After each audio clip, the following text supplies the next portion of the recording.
Gamit lang ang injection, kaya ng kapunin ng aso. Iyan ay matapos ang makabagong hakbang sa veterinary medicine na na-develop sa Santiago, Chile, kung saan hindi na kailangan ng surgery para makapon si bantay. So may vaksina para sa pagkapon? Ito yung tinatawag na Egalite.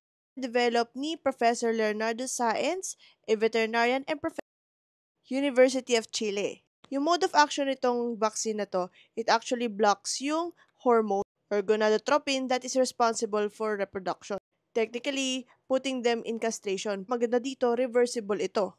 Some good things I noticed dito is less invasive siya and mas maraming pwede makapon na mga aso and mas bibilis na rin yung population control natin.